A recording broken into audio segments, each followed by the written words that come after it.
o fascismo, tal como inventado pela propaganda soviética, se destinou a isso, vamos dizer, a roubar a estratégia fascista, sem dar o nome do inventor, e se destinava a ocultar a colaboração que a União Soviética teve com o governo nazista muito antes do pacto Ribbentrop-Molotov. Já desde a década de 20, eles previam que a Alemanha ia se tornar um poder revolucionário que invadia a Europa toda. Então, o que eles fizeram? A Alemanha estava proibida de ter um exército. Então, eles forneceram espaço dentro da União Soviética, armas e ajuda financeira para que a Alemanha montasse o seu exército ali, escondido do mundo. Ao mesmo tempo, fazia mal propaganda antinazista na França, na Inglaterra, para enganar trouxa. E até hoje, esse slogan da propaganda soviética, um dos mais bobos que já se inventaram, é assimilar, aceito por toda a academia brasileira e por toda a mídia. E usam fascismo como insulto. Para falar justamente de pessoas que estão falando contra tudo isso. O que você acha da teoria de nações proletárias contra nações burguesas? Eu acho um crime. Eu acho uma loucura e um crime. Tanto que, do que deu isso? Deu uma guerra mundial, porra. Será que eu vou achar linda essa doutrina? Então, seja na boca do Mussolini, seja na boca do Stalin, essa é uma das ideias mais criminosas que alguém já teve. Você joga nações contra nações, o que acontece? Guerra, porra. Não precisa ser muito esperto para entender isso. Então, veja, quando houve, né, o massacre em Ruanda, a conversa era a mesma. Né? Você tem as tribos são nações, então você tem a nação rica e a nação pobre. A nação rica está oprimindo a pobre, então os pobres têm que ir lá matar os ricos. Isso foi o genocídio de Ruanda. Então, jogar nações contra nações, ou tribos contra tribos, é provocar guerra. Né? Então, nenhuma pessoa decente pode ser a favor disso. Mesmo que um país esteja na maior pindaíba, né? Você não pode sugerir que o seu país se levante com um discurso bélico contra o país mais rico. Você não pode fazer isso. Né? Isso aí você está instigando guerra mesmo. Ou guerra civil, ou guerra no sentido estrito. Né? Então, os caras que pregam isso são genocidas.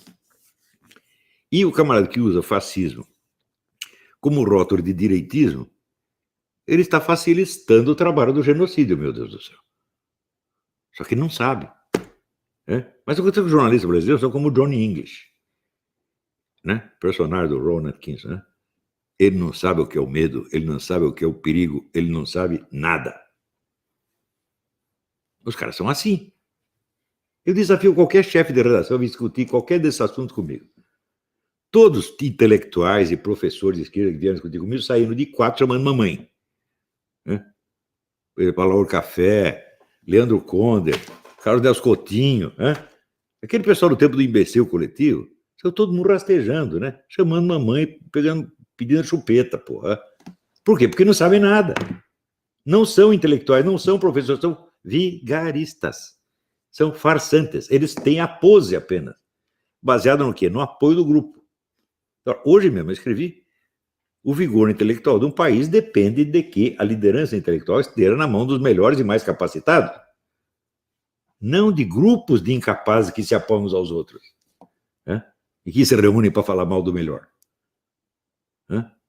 E este negócio, esta tendência sempre existiu no Brasil. Juntar os medíocres contra o melhor. Às vezes consegue massacrar o cara. Por exemplo, Lima Barreto, os caras conseguiram massacrar. Juntar aquele bando de Zé Mané. Né? Ele é um bêbado, ele só vive nos puteiros. Pô, era verdade, ele era um bêbado e vivia nos puteiros, mas e daí? Não tinha mulher, fazer o quê?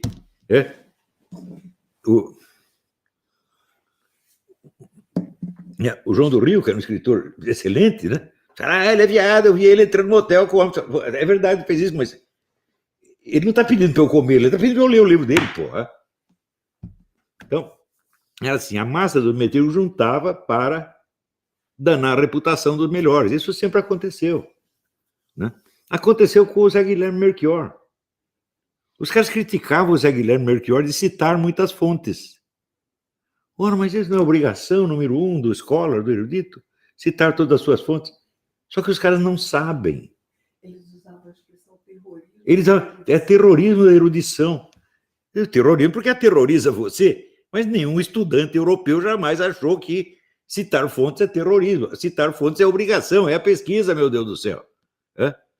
Agora, por aí você vê que não são pessoas acostumadas à vida acadêmica, e são professores. Uma vez perguntaram para o Otto Maria Carpo, né? Você faz fichamento dos livros? O Otto Maria Carpo olhou para ele com uma cara de desprezo, assim, e falou, você não sabe o que é educação europeia, sabe? Fichamento de livro é coisa da USP, gente. Não se faz isso. Você lê o livro inteiro e guarda na memória. Pois eu estou aí, o episódio do Wegener, que deu mau expor na aluna, porque ela não tinha lido o prefácio do livro. Achei que não precisava. Então você vai e começa a ler tudo de novo desde o prefácio. Então, um dos homens mais eruditos que eu conheci, que era o Inácio da Silva Teles, nunca fechou um livro. Tinha uma imensa biblioteca. E dizia, por que eu vou fichar? Se já está tudo fichado nas partes do livro. Isso aqui é o meu arquivo, porra. É o óbvio. Então você tem que ter uma biblioteca pessoal, você tem que saber consultar a biblioteca. Eu odeio bibliotecas públicas, eu não posso fumar lá. Eu detesto estudar sem fumar. Então fiz uma biblioteca gigantesca, que o que eu tenho aqui, eu já desfiz umas 4 bibliotecas desse tamanho. Não dá para carregar tudo. Então, me sobrou uns 10 mil volumes. Então, eu tenho o meu próprio material de pesquisa em casa, sem contar os documentos que eu xeroquei, tenho aí arquivado de monte. Né?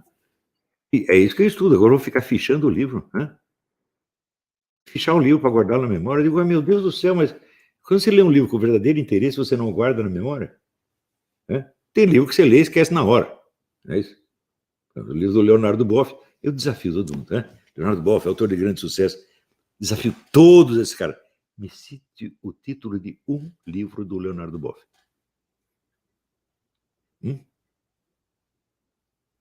Ninguém sabe. Ninguém nunca leu esse cara, pô. É tudo fama feita por gente de mídia que também não leu. Mas o cara, ele é companheiro da luta, né? Então temos que prestigiá-lo, né? O Leonardo Boff hoje diz que eu sou o quê? O tipo mais... Como é que foi a palavra que ele usou? Tipo maluco, assim, desequilibrado, etc, etc. Eu vou dar um exemplo para você do que é o Leonardo Boff, para você ver como é a cabeça desse cara. Eu afirmo que esse homem não é bom da cabeça. Eu afirmo e provo. Uma das coisas mais detestáveis na vida intelectual, ou na pseudo-vida intelectual, é o sujeito que usa termos científicos, seja de psiquiatria, seja de ciência política, seja de economia, como insultos e não como designações de fenômenos objetivos, descritíveis e reconhecíveis. Eu, quando digo que o sujeito é fascista, é porque eu estudei a política dele e vi que coincide exatamente com aquilo que historicamente foi o fascismo. Eu digo, a política chinesa, a economia chinesa é a economia fascista. É igualzinho. É o governo, que é o grande capitalista, e você tem em volta meia dúzia de grupos econômicos nacionais e estrangeiros. Isto é a economia fascista. Então, do mesmo modo, se eu digo que o sujeito é analfabeto funcional, eu posso provar isso aí. E se eu digo que ele é analfabeto estricto sensu, eu também posso provar. Então, por exemplo, eu tenho dito que há anos eu não vejo uma tese de mestrado ou doutorado que não seja escrita por algum semi-analfabeto. Porque você começa a ver erros de português na primeira parte e termina na última. E no Brasil, qualquer analfabeto faz sucesso. Não está o Mastim Vaca? Mastim Vaca escreveu um livro esculhambando com a literatura brasileira inteira, mas ele não sabe escrever. O Rubens, ele fez um exame do livro, o livro está cheio de erro de português, erros grosseiros, primários de português da primeira e última página. Por que não vai aprender a escrever antes de criticar os outros? Esse tipo de pessoa é promovido pela mídia, porque interessa. Então, o Mastim não é esquerdista, mas ele é um anti-Olavete. Por quê? Porque eu falei mal do livro. Aliás, não é que eu falei. No início eu calei a boca, eu não falei nada sobre o livro dele. Foi o suficiente para ele desconfiar que eu estava contra. Pois agora eu vou dizer, o seu livro, Martim, é uma bosta. Um dos piores livros que eu tenho lido. A ideia é presunçosa, não tem prova de coisa nenhuma e está mal escrito para caralho. O Bruno Tolentino já avisou você, acho que anos antes de você publicar esse livro. Martim, você não sabe escrever. Você, em vez de ir para casa aprender, fala, não, agora vou escrever um livro descendo o cacete toda a literatura brasileira.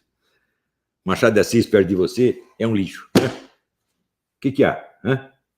Então, a mídia brasileira promove esse tipo de gente, porra. Então,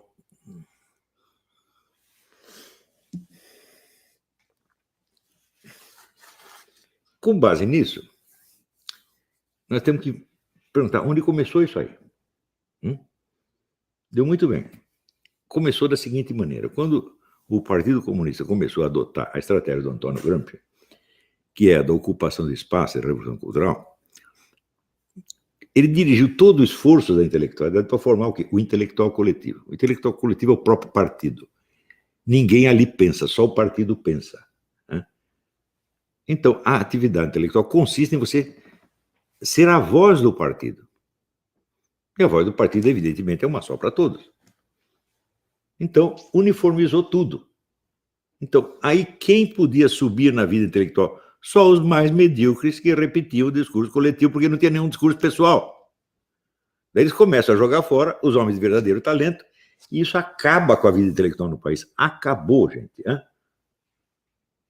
Se você vê assim, os escritores que tinha no Brasil até os anos 50, 60, nossa, era uma grandeza, dentro da própria esquerda. Depois acabou. Acabou por quê? Por causa disto. E no jornalismo, as pessoas de maior talento foram sempre sendo jogadas no lixo. Para favorecer a ascensão de tipos como esse André Petrificado, que é o sério Petrificado, que está lá para servir o partido. Ora, com esta mentalidade, o que aconteceu? 20 anos atrás eu escrevi que o PT e a esquerda nacional, de modo geral, não estava preparada para o rodízio democrático de partidos no poder. Que eles queriam conquistar o poder para mantê-lo para sempre. E que isso não era normal. Qualquer país onde isso acontecesse seria chamado imediatamente de ditadura, não de democracia. Mas o ideal de democracia da esquerda brasileira era isso. Tomamos o poder, não saímos mais de lá. 2 vezes o Lula celebrou o fato de que os candidatos à presidência eram todos esquerdistas. Ele disse, olha que maravilha da democracia. Portanto, era natural neles pensar assim. Ora, hoje eu vejo que esse estado de espírito não é só da esquerda brasileira, é da mídia inteira. Veja, a mídia inteira ficou chocada, traumatizada pela eleição de um governo de direita. Então, o caso de perguntar, não pode ter um governo de direita, não? Não existe mais rodízio democrático? A democracia mudou? Antes da democracia era o rodízio. Como é aqui nos Estados Unidos? Tem o republicano, tem o democrata. Na Inglaterra tem o trabalhista, tem o conservador. Todo lugar é assim. Às vezes sobe um, às vezes sobe o outro. Não é isso a democracia? Eu lutei para que existisse esta democracia no Brasil. Não lutei para eliminar a esquerda, mas ao contrário, para criar o rodízio. A hora que vem o primeiro cara da direita que é eleito, eles ficam absolutamente inconformados e jurando destruí-lo e tirá-lo do poder. Nós somos a resistência.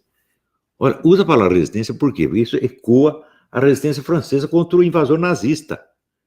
Então isso quer dizer que o Bolsonaro não foi colocado lá pelo voto popular. É uma invasão nazista do exterior. De que exterior? Já pode ser dos Estados Unidos, né?